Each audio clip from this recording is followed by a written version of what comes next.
Hello, എല്ലാവർക്കും പുതിയൊരു വീഡിയോയിലേക്ക് സ്വാഗതം. ഇന്ന് നമ്മുടെ 90 ഡേയ്സ് ഹെയർ ഗ്രോത്ത് ചലഞ്ചിൻ്റെ 85ാമത്തെ ഡേ ആണ്. അപ്പോൾ എന്തൊക്കെയാണ് ഇന്ന് നമുക്ക് മുടിയിൽ അപ്ലൈ ചെയ്ത് കൊടുക്കാനുള്ളത് കാര്യങ്ങളൊക്കെ കണ്ടാലോ.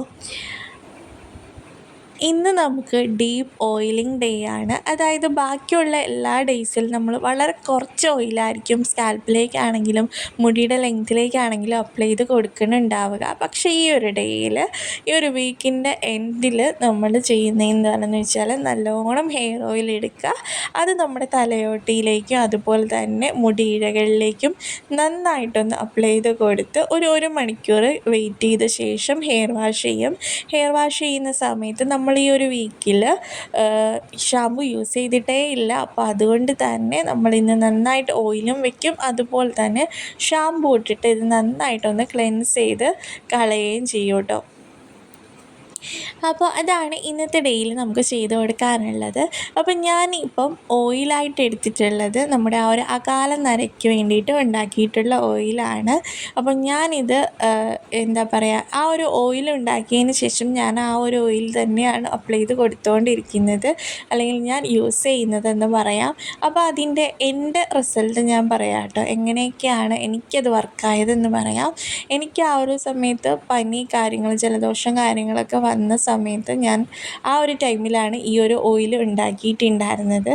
അപ്പം ആ ഒരു സമയത്ത് എനിക്ക് ഒരു 1 വീക്കൊക്കെ ഹെയർ വാഷ് ചെയ്യാണ്ടിരുന്നുകൊണ്ടും ഡാൻഡ്രഫ് വന്നുകൊണ്ടും ഒക്കെ നല്ലോണം ഹെയർ ഫോളൊക്കെ വന്നിട്ടുണ്ടായിരുന്നു.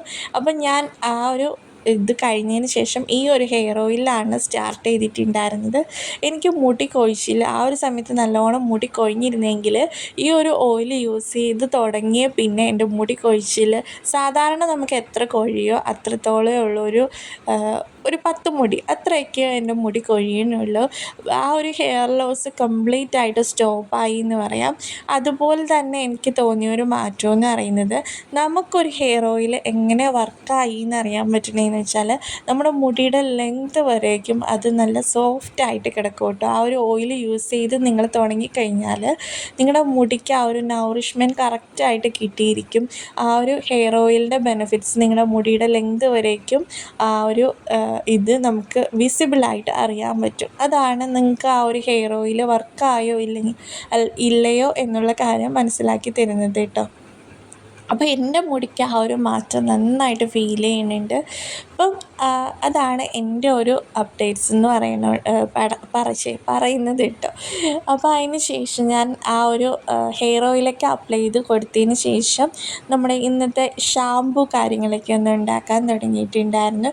അപ്പോൾ ഇവിടെ ചെമ്പരത്തി പൂവില്ല, ചെമ്പരത്തി ഇല മാത്രമേ ഉള്ളൂ. അപ്പം ഞാൻ എന്താ ചെയ്തതെന്ന് വെച്ചാൽ, എൻ്റെ കയ്യിൽ ഉണങ്ങിയ ആ ഒരു ചെമ്പരത്തി പൂക്കളുണ്ടായിരുന്നു. അപ്പം ഞാനത് ഒരു കൈപ്പിടി എടുത്ത് കുറച്ച് ചൂടുവെള്ളത്തിൽ ഇട്ട് വെച്ചു. അതിന് ശേഷം എന്താ ചെയ്തതെന്ന് വെച്ചാൽ കുറച്ച് ചെമ്പരത്തി ഇലകളും കൂടി ഫ്രഷ് ആയിട്ടുള്ളതും കൂടി പറിച്ചെടുത്ത് ഇതിലേക്കിട്ട് നന്നായിട്ടൊന്ന് ഞെരടി അതിൻ്റെ ഒരു സത്ത് ഫുൾ ആ ഒരു വെള്ളത്തിലേക്ക് ആക്കിയെടുത്തു.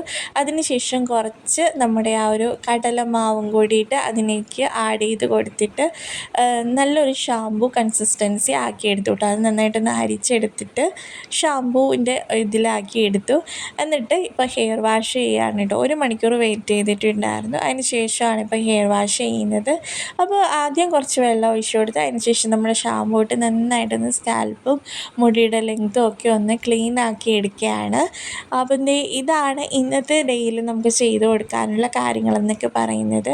നൈറ്റിൽ നിങ്ങൾക്ക് സാധാരണ പോലെ തന്നെ ഹെയർ ഓയിൽ വെക്കാൻ പറ്റുമെങ്കിൽ വെക്കാം സ്കാൽപ്പിലേക്ക്, അല്ലാന്നുണ്ടെങ്കിൽ നാളത്തെ ഡേയിൽ വളരെ കുറച്ച് ഓയിൽ എടുത്തിട്ട് വെച്ചാൽ മതിയാകും. അപ്പോൾ അത്രയാണ് ഇന്നത്തെ ഡേയിലെ കാര്യങ്ങൾ. അപ്പം നമുക്കിനി അടുത്ത വീഡിയോയിൽ കാണാം കേട്ടോ.